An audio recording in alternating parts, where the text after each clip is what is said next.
আয়শা তার মা বাবার একমাত্র আদরের কন্যা। সে তার বাবা মায়ের কাছে যা কিছু আবদার করে তার মা বাবা তাকে তাই এনে দেয়। এখন রোজা চলছে, ঈদের দিন ঘনিয়ে আসলো। আয়শা তার বাবাকে একদিন বলল, বাবা, কিছুদিন পরই তো ঈদ, আমাকে এবার অনেকগুলো নতুন জামা কিনে দিবে।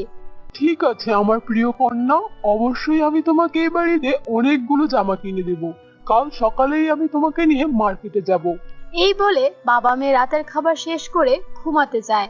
রাত শেষে যখন ফজরের আজান হয়, সাথে সাথে আয়শা ঘুম থেকে উঠে তার বাবাকে জাগিয়ে দেয়। বাবা, ঘুম থেকে উঠো, ফজরের আজান দিয়ে দিয়েছে, নামাজ পড়ো তাড়াতাড়ি, নামাজ পড়ে আমরা কাপড় কিনতে যাব। শোনো আমার লক্ষ্মী মেয়ে, এখন তো কোনো মার্কেটই খোলা নেই, সমস্ত মার্কেট বন্ধ। আর সব মার্কেট খুলে 10টার সময়। আমাদের 10টা পর্যন্ত অপেক্ষা করতে হবে, তা না হয় এখন যদি যাই আমরা সেখানে গেলেও মার্কেট খোলা পাবো না। আচ্ছা ঠিক আছে বাবা, আমি এতক্ষণ অপেক্ষা করব। ঠিক আছে মা, তাহলে এখন ফজরের নামাজটা পড়ে নাও, আমি মসজিদ থেকে নামাজ পড়ে আসছি। এই বলে আয়শার বাবা মসজিদে চলে গেল, আর আয়শা তার আম্মুর সাথে বাসায় নামাজটা আদায় করে নিল। নামাজ শেষ করে আয়শা তার মায়ের কাছে বসে কিছুক্ষণ কোরআন পড়লো। কোরআন শরীফ পড়ার পর বাইরে খেলা করতে চলে গেল। খেলাধুলার মাঝখানে কিছুক্ষণ পর আয়শা তার মায়ের কাছে যেয়ে বলে, আম্মু দেখো না কয়টা বাজে, এখনো কি 10টা বেজেছে? একটু তাড়াতাড়ি ঘড়িটা দেখে বলো না। আরে আমার পাগলি মেয়েটা, তুই চিন্তা করিস না, 10টা বেজে গেলে আমি তোকে বলে দিব। এখন তুই হাত মুখ ধুয়ে আয়, নাস্তা খেয়ে নে। বাবা কোথায়? আমি বাবার সাথে নাস্তা খাবো। তোর বাবা গেস্ট রুমে নামাজ পড়ছে। আচ্ছা ঠিক আছে আম্মু, আব্বু নামাজ শেষ করে আসুক, তখন আমরা একসাথেই খেয়ে নিব। কিছুক্ষণ পর আয়শার বাবা নামাজ শেষ করে আসলো নাস্তা খাওয়ার জন্য। বাবা মেয়ে একসাথে নাস্তা খেয়ে মার্কেট করার জন্য বাজারের দিকে রওনা হলো। আয়শা তো মহা খুশি, তার বাবাকে বলতে লাগলো, বাবা, আজকে বাজারের সব থেকে দামি কাপড় কিনবো আমি, অনেকগুলো সুন্দর সুন্দর জামা কাপড় কিনে নিয়ে আসবো। মেয়ের কথা শুনে তার বাবা মুচকি মুচকি হাসতে লাগলো। আরে আম্মা জান শোনো, যদি তুমি মার্কেটের সব কাপড় নিয়ে আসো তাহলে আর মানুষ কি পরবে? তারা যদি কাপড় কিনতে না পারে তাহলে তারা কি ঈদ পালন করতে পারবে? আচ্ছা ঠিক আছে বাবা, আমি তো বুঝতে পারিনি, তাহলে আমাকে তুমি 2টা জামা কিনে দিও, এতেই আমার হবে। এই বলে আয়শা আর তার বাবা মার্কেটে গিয়ে কাপড় পছন্দ করতে শুরু করলো। আয়শা আর তার বাবা অনেক বাছাবাছি করার পর আয়শার জন্য 2টো সুন্দর জামা কিনে নিল। এভাবে একে একে বাড়ির সবার জন্য নতুন নতুন সুন্দর সুন্দর জামা কিনে বাড়িতে ফিরে আসলো। আয়শা বাড়িতে এসে তার কাপড়গুলো সুন্দর করে আলমারিতে রেখে দিল। তারপর সে তার আম্মুকে বলল, আম্মু, এই কাপড় কিন্তু তুমি ধরবে না, দেখবেও না। এই কাপড়গুলো আমি ঈদের দিন বের করব, আর যখন পরবো তখনই দেখবে, ঠিক আছে? এই বলে ছোট্ট আয়শা তার বন্ধুদের সাথে খেলা করতে গেল। সেখানে তার এক গরিব বান্ধবী তাকে জিজ্ঞেস করলো, আয়শা, তুমি নাকি আজকে মার্কেট করেছো? হ্যাঁ, আমি আমার জন্য অনেক সুন্দর 2টা জামা কিনেছি। আয়শার এই কথা শুনে তার বান্ধবীর মন খারাপ হয়ে গেল। সে ভাবতে লাগলো, আজকে যদি তার বাবা বড়লোক হতো বা তার বাবার সামর্থ্য থাকতো, তাহলে সেও সবার মতো নতুন জামা কিনতে পারতো।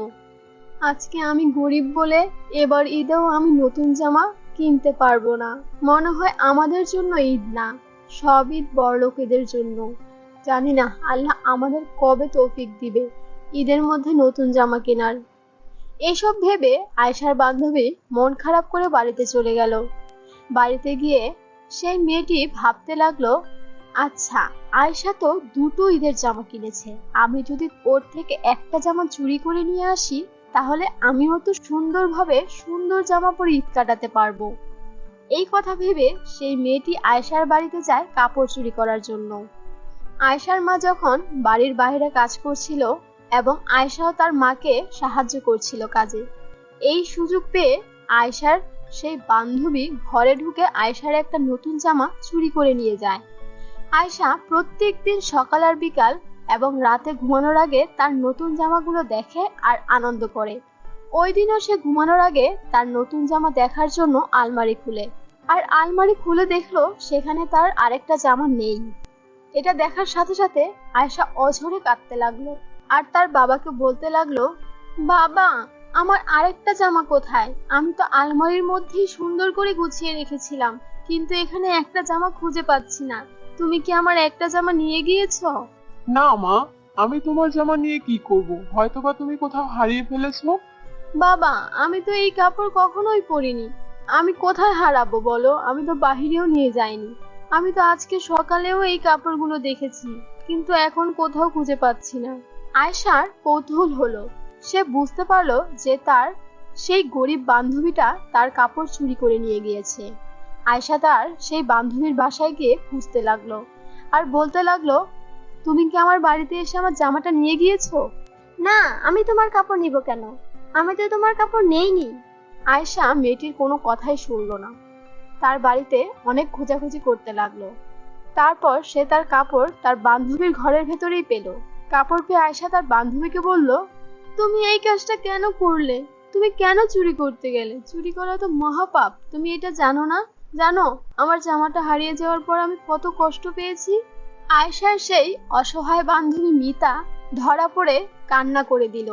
তারপর সে মন খারাপ করে বলতে লাগলো, দেখো, তোমরা ধনী পরিবারের মেয়ে, ধনী পরিবারে জন্মগ্রহণ করেছো। তোমরা এমন কোনো ঈদ নেই যে জামা পরোনি, কিন্তু আমাদের দেখো, আমরা কখনো ঈদে কোনোদিন নতুন জামা কিনে পরতে পারিনি। এবার ঈদে আমার খুব শখ হলো আমি একটা নতুন জামা পরবো, কিন্তু আমাদের কপালে তো নতুন জামা পরার ভাগ্য নেই। এই কারণে আমি এই অন্যায় কাজটা বেছে নিয়েছি। তুমি দয়া করে আমাকে মাফ করে দাও। আমি এরকম অন্যায় কাজ আর কখনো করব না। তোমার ঈদে নতুন জামা পরার মতো জামা নেই, এই কথা শুনে আমার সত্যিই খারাপ লাগছে, কিন্তু তুমি আমার কাপড় চুরি করেছো, এটা তো বড় অপরাধ। তুমি কি জানো না, কোরআনে আল্লাহ তাআলা বলেছেন, কেউ যদি চুরি করে তাহলে যেন তার হাত কেটে দেওয়া হয়। এখন যদি তোমার হাত কেটে দেওয়া হয় তাহলে তোমার কি অবস্থা হবে একবার ভেবে দেখেছো? আয়েশার বান্ধবী মিতা এ কথা শুনে কাঁদতে শুরু করলো আর বলতে লাগলো, আমার ভুল হয়েছে, আমি তো আমার ভুল স্বীকার করেছি। আমি এরকম অন্যায় কাজ আর কখনো করব না। তুমি তোমার কাপড় নিয়ে যাও, আমি আগের মতো পুরাতন জামা দিয়ে ঈদ করব। এই কথা শুনে আয়েশা আর কিছুই বলল না। বাসায় গিয়ে তার বাবার সাথে পুরো ঘটনাটি বলল। তার বাবা এসব শুনে বলল, মা, এটা ঠিক যে তোমার বান্ধবী চুরি করে একটা বড় ভুল করেছে, কিন্তু এটার জন্য আমরা নিজেরাই দায়ী। কারণ আমরা যারা টাকা পয়সাওয়ালা বিত্তবান মানুষ আছি, তারা শুধু নিজেদের কথাই চিন্তা করি। আমাদের জন্য যে আল্লাহ তাআলা যাকাত খরচ করেছেন তার কথা আমরা ভুলেই যাই। আমরা যদি সঠিকভাবে যাকাত আদায় করতাম, তাহলে তো পুরো পৃথিবীতে কোনো গরিব মানুষই থাকতো না। বাবা, তুমি তো প্রতি ঈদে মানুষদেরকে কিছু না কিছু কাপড় কিনে দাও, খাবার কিনে দাও, এটা কি যাকাতের জন্য যথেষ্ট নয়? না মামুনি, এটা যাকাতের জন্য যথেষ্ট নয়। যাকাত দেওয়ার নিয়ম হলো আগে নিজের সম্পদ ভালো করে গণনা করতে হবে। তারপর সম্পদ থেকে যে পরিমাণ যাকাত আসে সে পরিমাণ অর্থ মানুষের মাঝে বিলিয়ে দিতে হবে। যেমন 1,00,000 টাকা থেকে 20,500 টাকা যাকাত আসে। এমন ভাবে পুরো সম্পদের হিসাব করে তারপর যাকাত দিতে হবে। তাহলে যাকাতের পরিপূর্ণ হক আদায় করা হবে। বাবা, যাকাত না দিলে কি কোনো ক্ষতি হয়? হ্যাঁ মা, অনেক ক্ষতি হয়। কারণ প্রতি বছর পরিপূর্ণ যাকাত আদায় না করার কারণে মানুষের সম্পদ ধীরে ধীরে হালাল থেকে হারাম হয়ে যায়। তাই আমাদের উপর যাকাত দেওয়া ফরজ করা হয়েছে।